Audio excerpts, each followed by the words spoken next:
Alhamdulillah. Wassalatu wassalamu ala Rasulillah wa ala alihi wa sahbihi wa man walah, amma ba'd. Uhayyikum bi tahiyatil Islam. Assalamualaikum warahmatullahi wabarakatuh.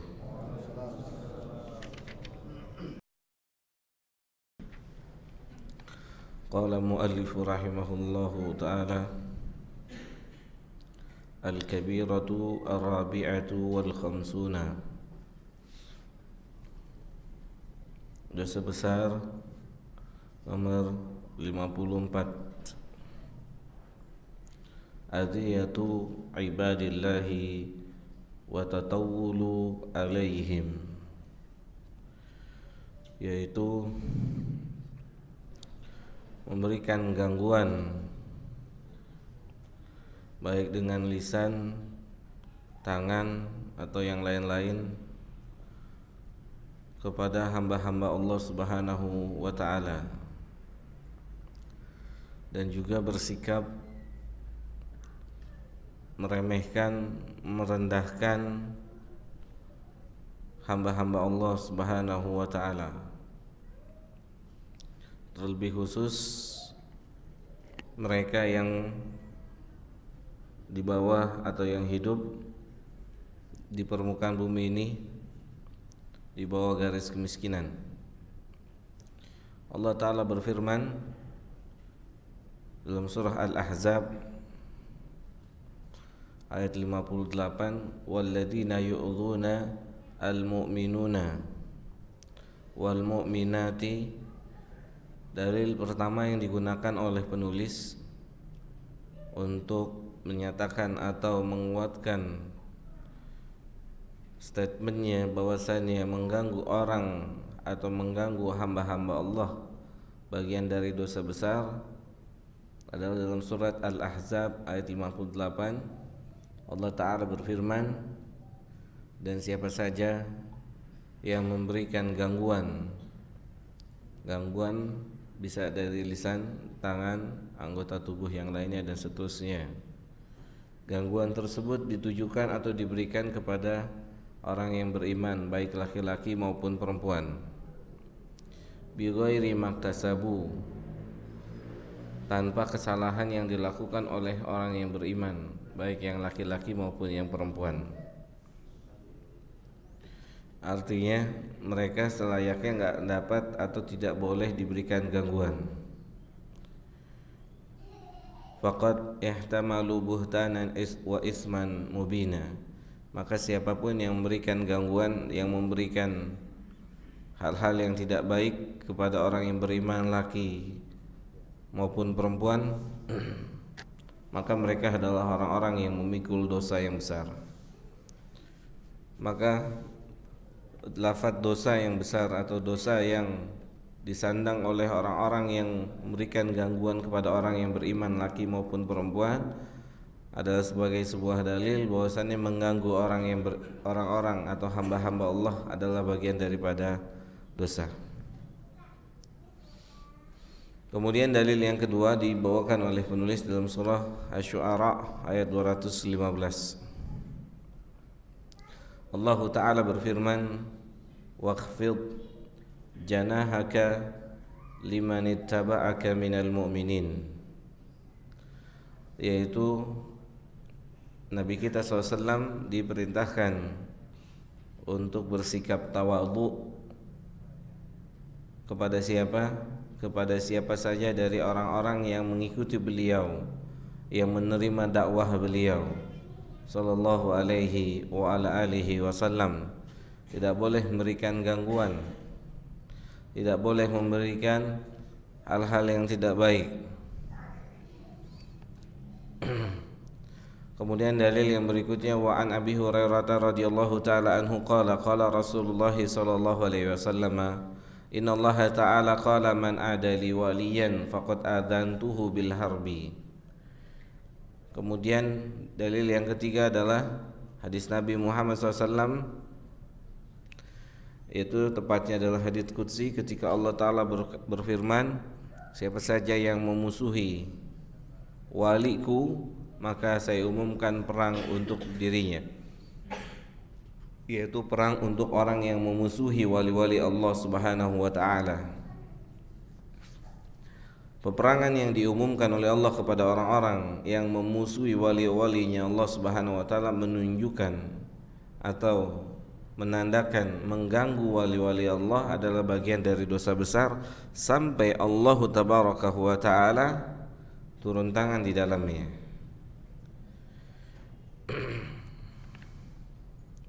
Wa fi riwayatin faqad barazani bil muharabati. Dalam riwayat yang lain disebutkan, maka orang yang memusuhi waliku maka mereka telah terang-terangan mengumumkan peperangan kepada Allah Subhanahu wa taala. Wa fil hadithi, dalam sebuah hadis, anna Abu Sufyana ata ala Sulaimana wa Suhaibin wa Bilalin fi nafarin. Dalam sebuah hadis disebutkan bahwasanya Abu Sufyan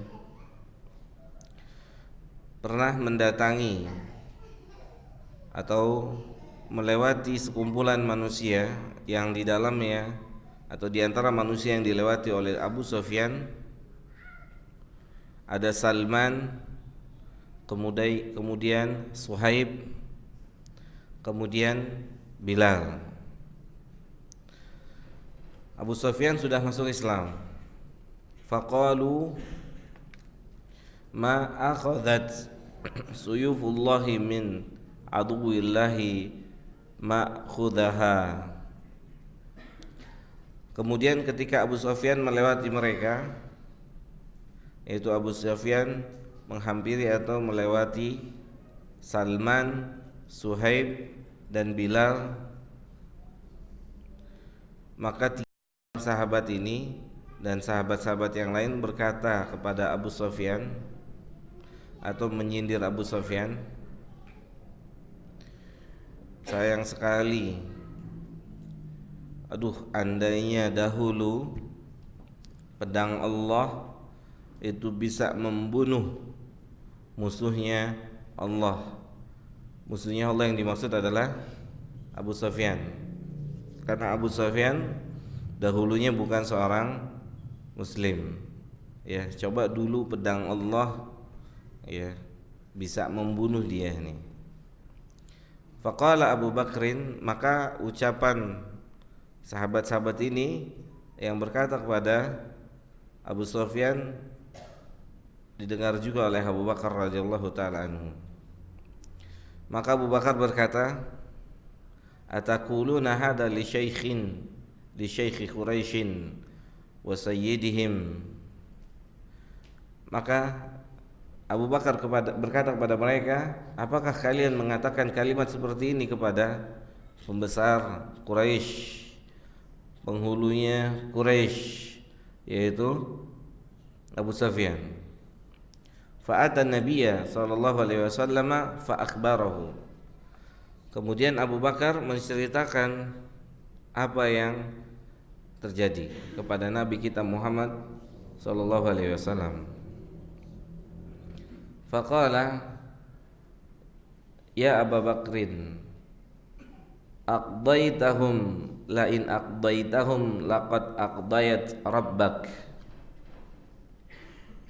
Ya Abu Bakar, barangkali ya sebelum kejadian itu ada peristiwa yang membuat mereka itu marah, murka kepada kamu.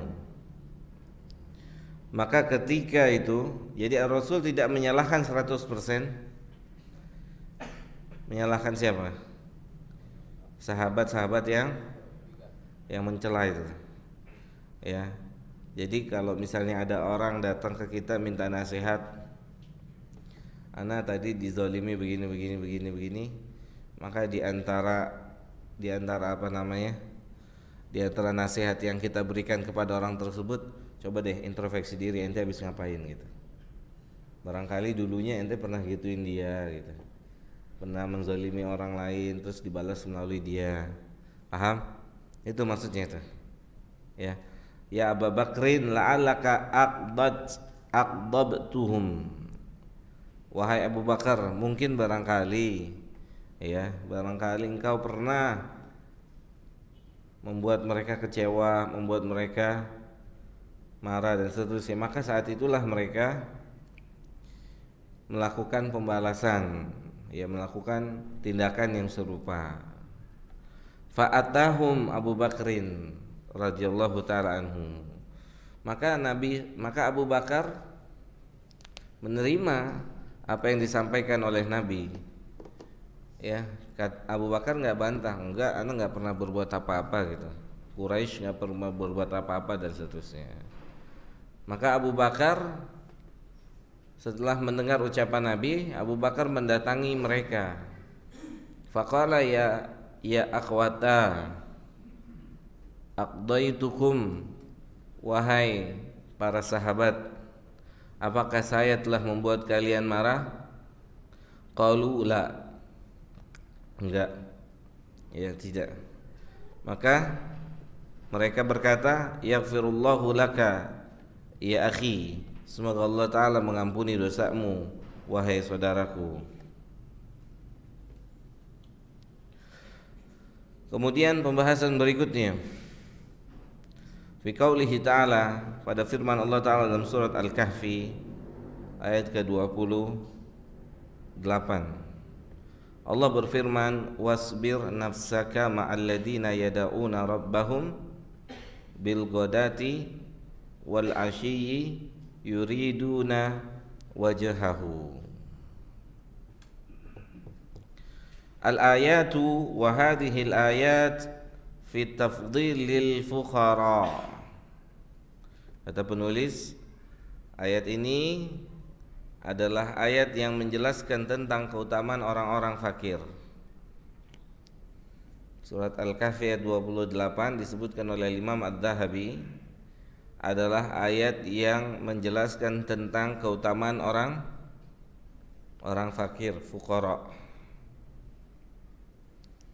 Kenapa? Wasababu nuzuliha, dan sebab turunnya ayat ini, anna Nabiyya sallallahu alaihi wasallam awwala man amana bihi al-fuqara, bahwasannya Nabi Muhammad SAW ketika pertama kali mendakwahkan agama yang mulia ini, maka orang fuqara lah yang pertama kali menerima dakwah Nabi. Orang-orang miskin lah yang pertama kali menerima dakwahnya Nabi. Kemudian kata mu'allif, wa kadzalika kullu nabiyyin, dan demikian juga seluruh para nabi ketika mereka berdakwah, yang merespon dakwah mereka yang pertama itu adalah orang-orang miskin, fuqara.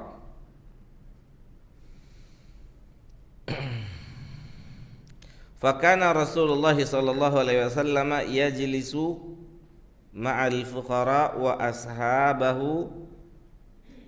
Nabi SAW yang merupakan kebiasaan beliau adalah duduk bersama orang-orang miskin, bermajelis bersama orang-orang miskin.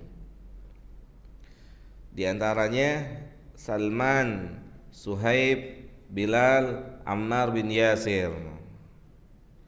Fa'arada al-musyrikun an yahtalu alaihi fi tardil fuqara lima sami'u anna alamatar rusul ayyakuna awwalu atba'ahum al-fuqara.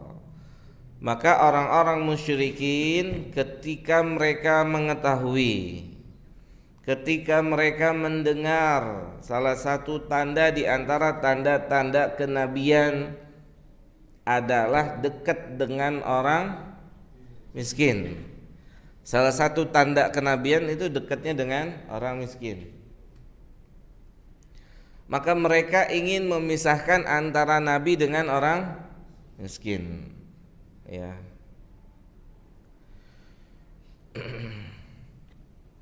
Faja'a ba'du ru'asa'il musyrikin, maka mulailah mereka melakukan siasatnya, yaitu beberapa pembesar musyrikin datang menemui Nabi Muhammad sallallahu alaihi wasallam.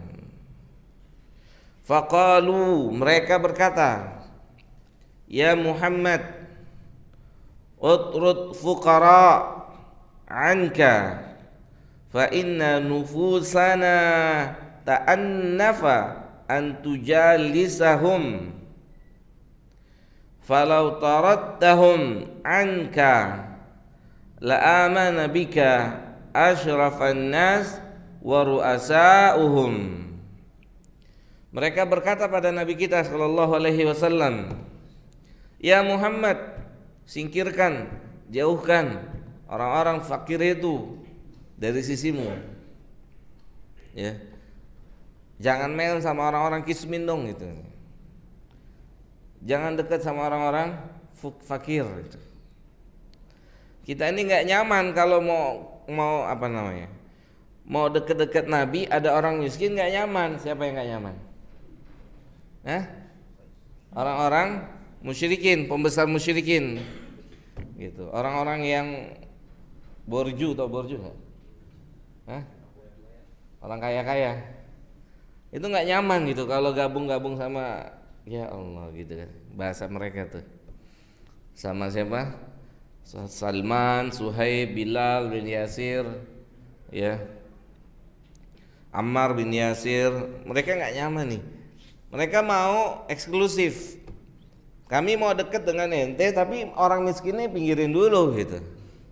Jangan satuin sama kita dong. Eksklusif. Gak bisa lah kita duduk sama mereka, kata orang-orang kaya ini. Kalau engkau singkirkan mereka dari sisimu, maka kemungkinannya pembesar-pembesar kita, orang-orang yang mulia, orang-orang yang punya kedudukan di dunia ini, orang-orang yang dipandang di dunia ini, kemungkinannya akan beriman. Gitu, paham? Itu. Tapi dengan syarat tinggal ini orang-orang miskin ini singkirin dulu gitu. Nah, ini maksud judul dari atau judul pembahasannya, dilarang menyakiti orang-orang yang beriman, terutama orang-orang yang miskin. Ya, maka turunlah firman Allah Ta'ala dalam surat Al-An'am. Ya, dalam surat Al-An'am. Allah Ta'ala berfirman, wala tatrudil ladina yada'una rabbahum bil ghadati wal ashiyyi yuriduna wajhahu.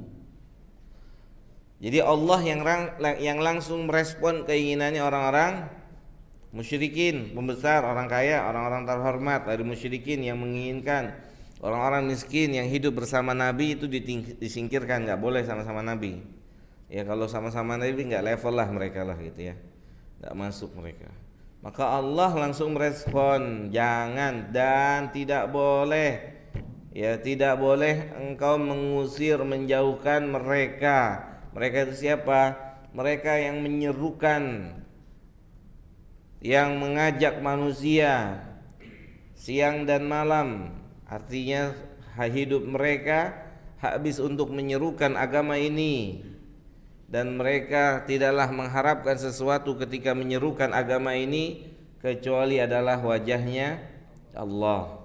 Jangan, nggak boleh, ya tidak boleh. Karena sahabat itu ketika jadi sahabat mereka pun berdakwah. Falamma ayyisal musyrikun, maka hal ini membuat orang musyrikin jadi putus asa. Karena Nabi tidak mau mengindahkan apa yang diucapkan, diinginkan oleh orang-orang musyrikin, khususnya orang-orang kaya musyrikin.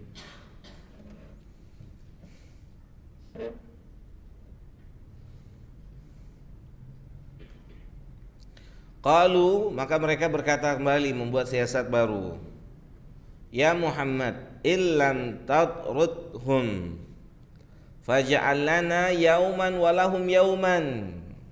Strategi kedua nih, saking gak mau gabungnya dengan orang kismin, saking nggak mau duduk bareng bermajelis bareng dengan orang kismin. Kismin tau ya? Miskin. Ini nggak mau nih Pak duduk sama orang-orang miskin, nggak mau nih. Ya, orang-orang kaya ini, orang kaya dari orang-orang musyrikin, nggak mau duduk bareng.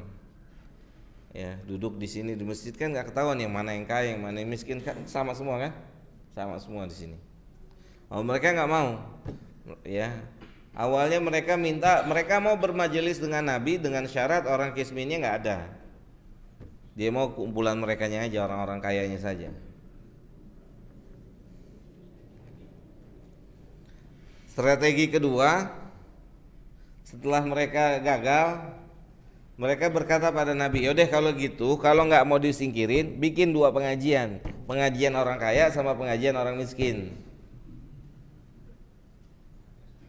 Ya, kata siapa nih? Orang musyrikin yang ngomong.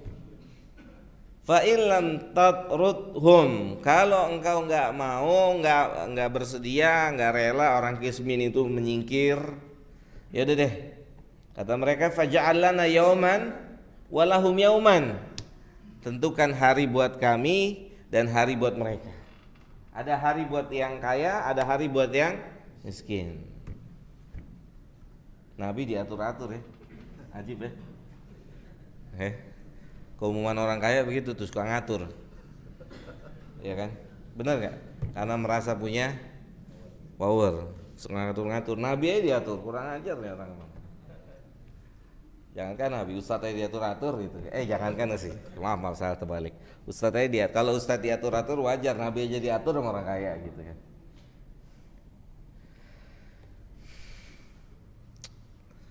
Subhanallah. Fa'anzalallahu ta'ala, maka turun lagi ayat. Subhanallah, Allah lagi yang respon Pak. Allah lagi yang merespon. Tadi surat Al-Kahfi 28. Wasbir, sabar.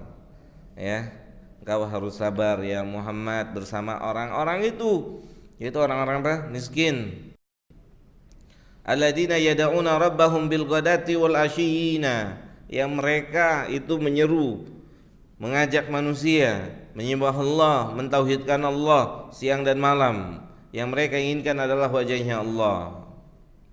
Selanjutnya Allah bilang, wala ta'du aynaka anhum turidu zinatal hayatid dunya.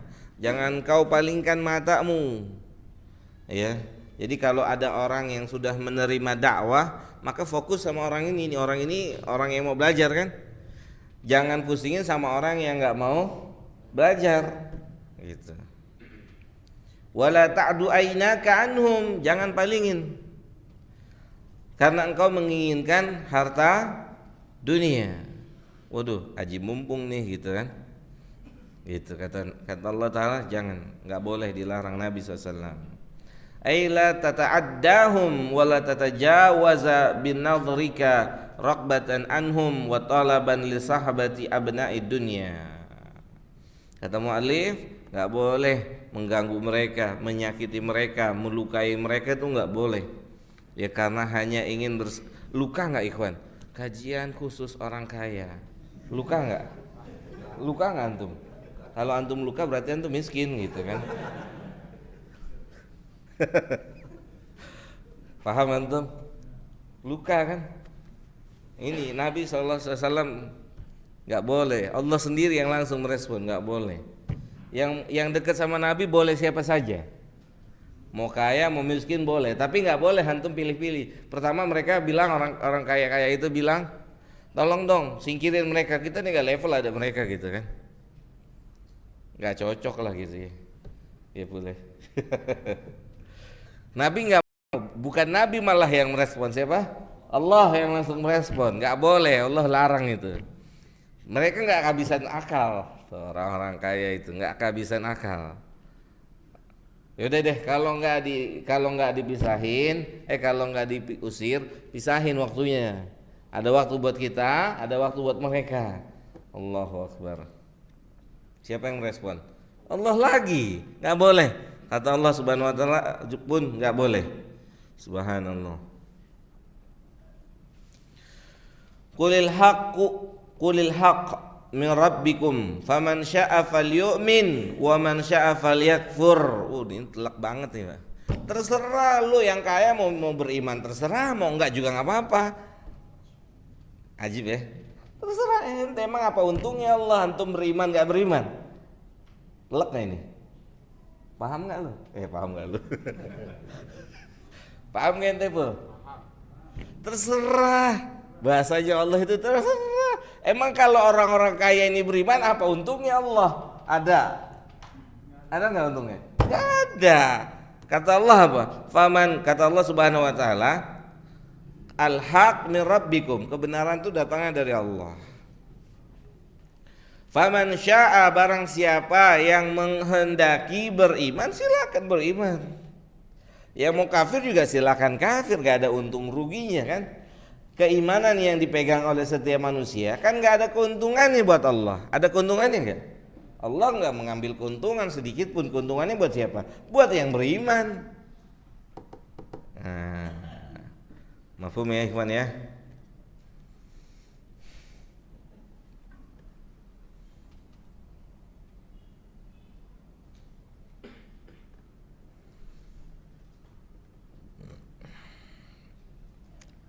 Walamma hajara Rasulullah sallallahu alaihi wasallam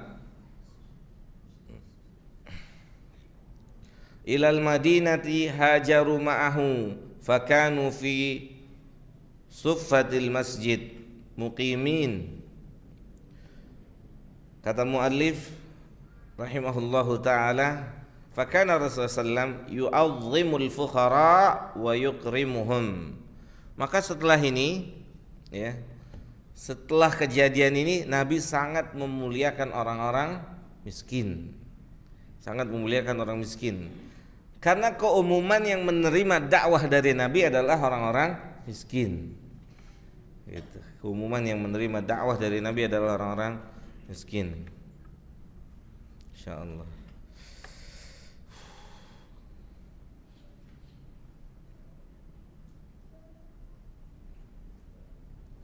Dan ketika Nabi SAW hijrah ke Madinah, yang menemani Nabi pun orang-orang miskin.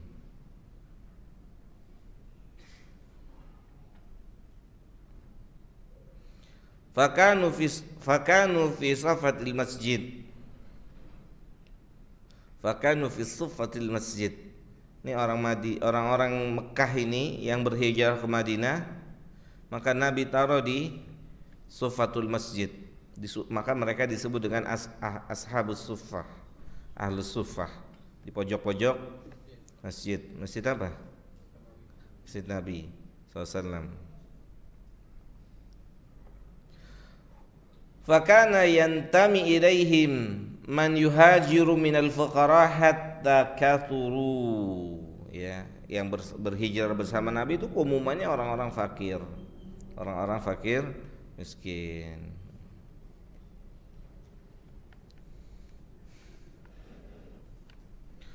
Kemudian muallif mengatakan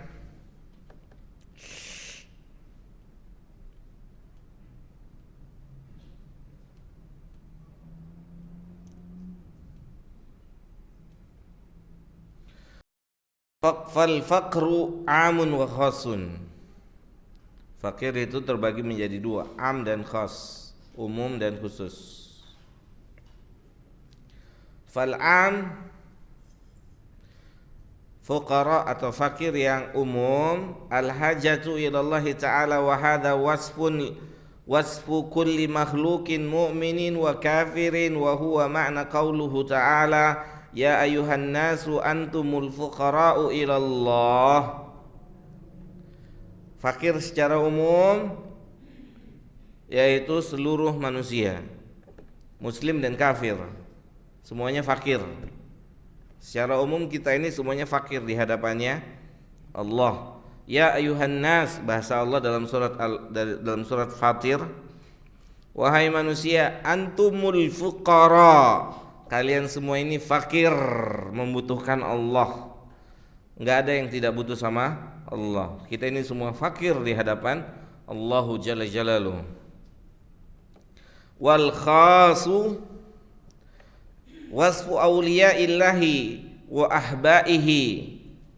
Adapun fakir yang khusus adalah rasa fakir, rasa miskin yang khusus yang dimiliki oleh wali-walinya Allah Subhanahu wa ta'ala, yang mereka khalul yadaini minad dunya wa khalul qalbi minat ta'alluki biha, yaitu orang-orang mereka-mereka yang tidak bergantung dengan dunia ini, mereka hanya bergantung pada Allah tabaraka wa ta'ala.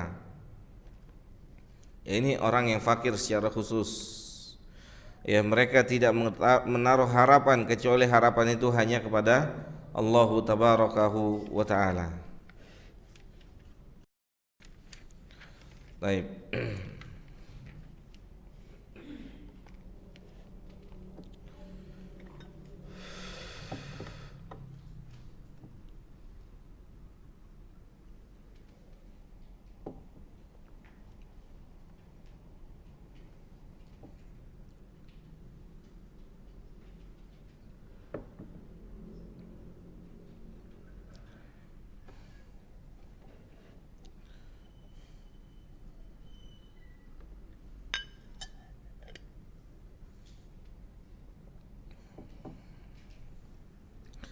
Pembahasannya selesai.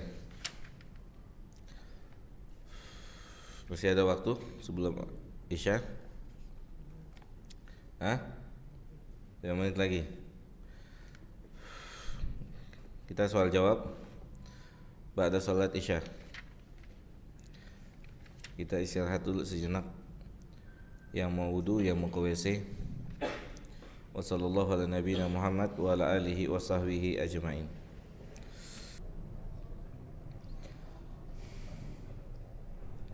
Bismillah. Alhamdulillah.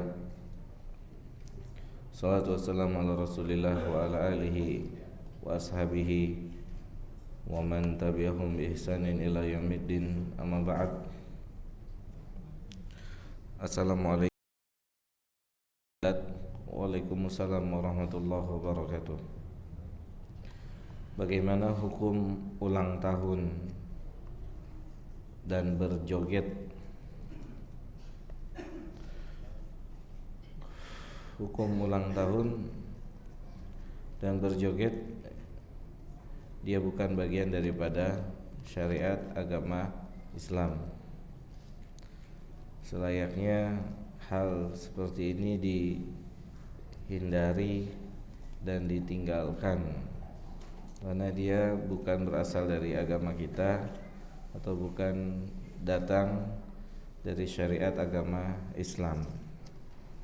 Wallahu a'lam.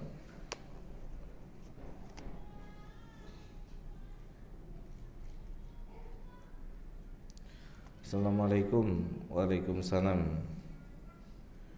Ustadz, semoga Allah selalu memberikan rahmatnya kepada kita semua. Amin. Bagaimana menyikapi sifat istri yang mudah ngambek? Istri yang mudah ngambek. Mudah-mudahan yang nanya dan istrinya kalau misalnya sudah belajar agama, tentunya ngambeknya harus karena Allah, bukan karena yang lain. Tapi kalau belum belajar agama, ngambeknya bisa macam-macam. Ya. Sifat menyikapi istri yang mudah ngambek, sabar gitu ya. Masa mau cari yang lain gitu kan. Sabar gitu ya. Segala sesuatu kan ada sebabnya. Terus dibicarakan ngambeknya itu kenapa? Antum laki-laki harus paham. Kita laki-laki harus paham. Jangan-jangan ngambeknya itu gara-gara kita, sebabnya kita juga. Wajar-wajar saja dia ngambek gitu ya.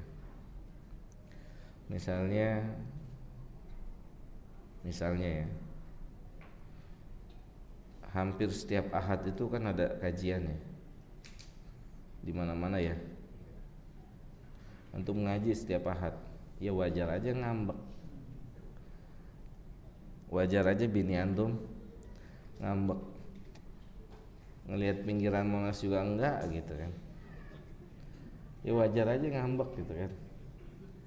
Senin sampai Sabtu atau Senin sampai hari Jumat kerja dagang, Jumat Sabtu Ahad ngaji, full setahun begitu.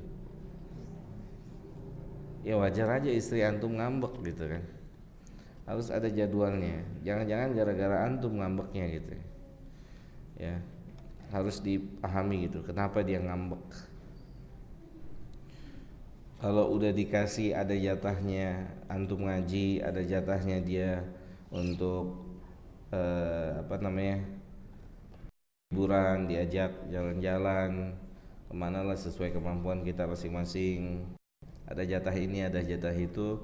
Kalau masih ngambek gitu kan, nah ini berarti ada yang salah. Itu ada yang salah dari istri kita. Tapi kalau ngambeknya tadi contohnya misalnya kayak begitu, ya wajar lah, ngambek wajar. Ya. Dulu kan pernah terjadi ya, pernah kita kisahkan di sini antara Salman Al-Farisi dengan Abu Darda. Abu Darda ini udah mau ibadah konsen, sampai-sampai istrinya tuh udah nggak disentuh lagi. Abu Darda tuh puasa, qiyamul lail, pokoknya ibadah lah. Salman berkunjung ke rumah Abu Darda. Ya, setelah istrinya dari Abu Darda bercerita tentang keadaan Abu Darda. Abu Darda menyediakan makanan untuk Salman. Salman nggak mau makan. Kata Salman, nggak mau sampai ente makan. Ana lagi puasa, kata siapa? Abu Darda bilang, ana puasa, nggak mau. Kalau ente makan, ana makan. Kalau ente nggak makan, ana nggak mau makan. Akhirnya Abu Darda buka puasa makan. Ya, malam-malam nginep Salman. Salman mau tidur, Abu Darda mau bangun qiyamul lail. Kata Salman, tidur. Tuan rumah disuruh tidur sama tamu tuh. Tidur, ajib ya. Tidur gitu. Tidur. Kalau nasihat watawassobil haq watawassobil sabr nggak apa-apa, memang harus terima gitu kan, harus diterima. Memang kan kadang kita benar, kadang kita salah. Nggak bisa kita lihat aja Abu Bakar dinasihatin sama Nabi, ya terima. Coba aja tanya sama mereka, ente pernah nggak nyakitin mereka gitu kan? Terima, karena kita nggak boleh nganggap diri kita ini selalu benar gitu kan. Nah Abu Darda nggak baper gitu kan, kurang ajar lu ya. Gitu, nggak baper gitu Abu Darda. Memang posisi manusia kan kadang benar kadang salah ya. Antum misalnya, saya nih misalnya bawa motor nih, parkirnya ngalangin orang, tegur aja, Ustaz antum salah parkirnya. Oh iya anak salah, maafin muskilah, nggak ada masalah gitu kan. Emang salah gitu, ngalingin orang mau keluar masuk nggak bisa motor anak misalnya gitu kan. Tegur aja, oh jangan, nggak boleh, jangan, tegur aja nggak apa-apa. Ustadz kan manusia juga, wong, bisa salah bisa benar, sama dengan kita semua, nggak ada masalah. Ustadz nggak akan bilang kurang ajar lu, nggak tahu siapa gua gitu kan. Enggak lah, Nabi juga nggak ngomong begitu kok gitu ya. Biasa aja gitu, biasa, tegur aja. Namanya manusia kadang benar kadang salah, yang penting buktikan kesalahannya. Ustadz antum melanggar rambu-rambu, kenapa? Antum nggak pakai helm, siap salah, udah mau diapain, ya kan? Hah? Apa? Ustadz dispensasi, salah. Antum tuh kalau kemana-mana nggak perlu pakai helm lu ya, pakai peci doang. Salah tuh orang tuh. Ipul dulu tuh kalau ngaji begitu tuh. Ya boleh. Hah? Bukan pakai helm, pakai peci, ketangkep Pak, gua mau ngaji kualat lo, gituin polisinya. Hah? Salah lah. Salah siapa? Kita lah. Begitu. Akhirnya di malam hari Abu Darda bangun sholat, Salman ikut sholat. Maka Salman bilang, nasihatin Abu Darda, badan ente punya hak, istri ente juga punya hak. Itu udah gak dicoel-coel lagi tuh bininya itu, ya kan? Karena si Abu Darda ini udah mau ibadah aja gitu. Akhirnya kata Nabi SAW, dibawa masalah ini dilaporkan pada Nabi, maka Nabi berkata, sadaqah Salman, Salman tuh benar gitu. Jadi berikan semuanya haknya, berikan semua haknya. Jangan-jangan ada hak yang belum antum kasih sehingga istri antum ngambek gitu. Wajar. Maka tunaikan haknya. Kalau sudah tertunaikan haknya, loh ini kenapa kok masih ngambek juga gitu kan? Gitu. Berarti ini nggak wajar, ada sesuatu yang nggak wajar.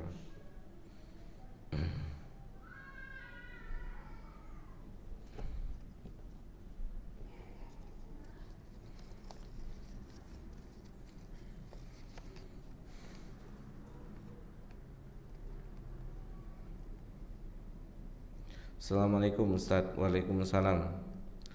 Saya pernah sholat maghrib di sebuah pusat perbelanjaan. Kemudian setelah itu sholat sunnah. Kemudian ada yang menepuk bahu untuk masbuk. Karenanya saya berganti niat untuk jadi imam dan menyambung jadi sholat maghrib, karena takut jika hanya 2 rakaat makmum di belakang saya merasa sholatnya sah, sholatnya salah dan sebagaimana. Bagaimana hukumnya? Kalau sholatnya seperti ini, maka antum tetap sholat sunnah. Ya, antum ditepok gitu. Ada kisah teman ana ditepok nih, sangat penakut teman ana ini. Udah pernah dengar ya? Jadi kita safar, ana punya sohib sangat penakut. Sholat di musola gelap, musolanya gelap. Kita masih wudu, dia udah sholat sendirian. Sohib ana masuk ditepok tangannya, pundaknya empok ya. Terus kawan penakut ini ngomong, astagfirullahaladzim gitu. Ya dia jurik gitu. Astagfirullahaladzim. Ya Allah, saking penakutnya tuh ya. Nah ini tepok, antum jadi imam ditepok, misalkan dia mau sholat di belakang antum, ya antum tetap antum sholat antum 2 rakaat. Kecuali bidayahnya sama, mulainya bareng. Berdasarkan riwayat yang disebutkan, kata Nabi SAW ketika ada jamaah atau sahabat yang telat datang, sholat sudah selesai, maka Nabi bilang, siapa yang mau bersedekah buat orang itu? Ya, artinya menemani yang telat gitu, menemani yang telat gitu. Maka lengkapi sesuai dengan jumlah rakaat sholat yang telat itu. Paham nggak tuh? Sama juga seperti misalnya ada sahabat yang menjadi makmum bersama Nabi Sallallahu Alaihi Wasallam sholat isya, dan dia juga imam di kampungnya. Maka setelah sholat isya dia pulang ke kampungnya, dia pimpin sholat di kampungnya, belum mulai itu sholat karena menungguin dia. Nah di sana dia melengkapi sholat sebagaimana sholat isya karena mulainya dari awal. Tapi kalau antum sudah dari pertama, udah seperti sholat antum, sholat sunnah. Antumnya sholat sunnah, dianya sholat wajib. Sama, yang pertama juga sunnah dan wajib gitu. Cuma bedanya antum nggak perlu rubah-rubah apa sesuatu. Jelas? Kode. Tadi bilang pelit amat lo gitu. Tadi gitu gimana? Nggak usah dikode-kode gitu ya. Pakai kode-kode segala. Ngapain lo gitu-gitu ini? Nggak usah, udah biarin aja. Antum sholat antum udah. Sah. Ada lagi? Cukup ya.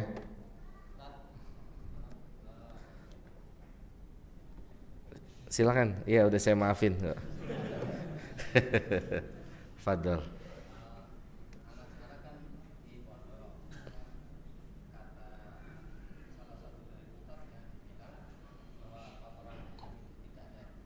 Apa? Kotoran ayam. Anak kayaknya nggak ngomong kotoran ayam hari ini.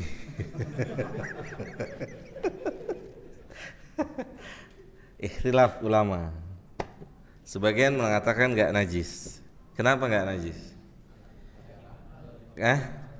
Karena dagingnya halal untuk dimakan. Jadi sebagian ulama berdasarkan kisahnya Nabi ketika minta batu mau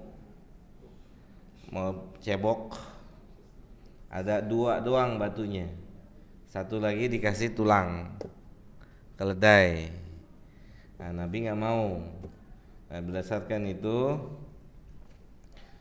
ya keledai itu kalau keledai liar, kalau keledai liar nggak boleh dimakan dagingnya. Boleh dimakan. Kalau keledai peliharaan nggak boleh dimakan. Nah, kemudian ulama beristihad berdasarkan ini, berarti ya kotorannya siapa? Hewan yang halal dagingnya, dia kotorannya tidak najis. Kayak misalkan gini, Nabi memerintahkan atau menganjurkan, membolehkan sholat di kandang apa? Kandang kambing. Kalau sholat di kandang kambing itu boleh, berarti menandakan kotoran kambing itu nggak najis. Terus Nabi, kalau ada yang tanya, Ustaz, di kandang onta nggak boleh, ya kan? Nabi ngelarang orang sholat di kandang onta. Kenapa?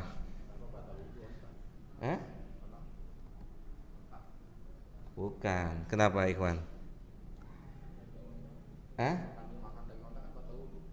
Bukan itu. Ngeyel ya. Kenapa tuh Iwan? Siapa yang tahu? Ini ada hadiah nih. Siapa yang ngomong tadi? Yang apa? Iya, di situ banyak syaitan. Nih zikir pagi petang nih, Pak. Bukan karena kotorannya najis, bukan, Bu. Tapi karena di situ tempatnya syaitan, di kandangnya onta. Kalau di kandangnya kambing, Nabi boleh mengizinkan. Paham? Gitu.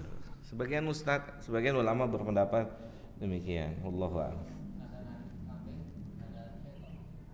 Apa? Syaitan.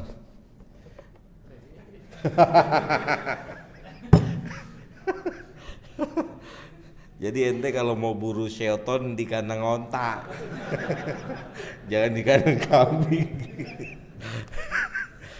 Enggak, artinya syaitan itu ada di mana-mana, ya. Cuma kan syaitan itu kadang punya sarang, punya tempat. Paham nggak tuh? Kayak misalkan tempat dia biasanya di loteng-loteng, tempatnya dia tuh tanah-tanah yang retak. Tanah retak tuh kan? Tanah yang retak tuh kadang itu tempatnya dia. Makanya nggak boleh antum buang air panas tuh sembarangan. Kalau lubang-lubang itu terkadang ada dia, nanti antum malamnya diganggu sama dia, dia marah. Gitu. Terkadang kayak begitu. Terus rumah-rumah kosong, memang tempatnya dia gitu. Ada tempat-tempatnya. Waktunya misalkan maghrib, kan Nabi bilang tutup rumah kalau waktu maghrib. Setan sedang berkeliaran. Berarti kalau nggak maghrib nggak berkeliaran, bukan begitu maknanya. Ya kan? Aman. Kan tetap aja diganggu sama setan, ya kan? Gitu. Paham? Mau nyambung lagi nggak? Ada lagi, Ikhwan? Nggak ada ya? Wassallallahu ala nabiyina Muhammad wa ala alihi wa sahbihi ajma'in. Subhanakallahumma bihamdika asyhadu an la ilaha illa anta astaghfiruka wa atubu ilaika. Assalamualaikum warahmatullahi wabarakatuh.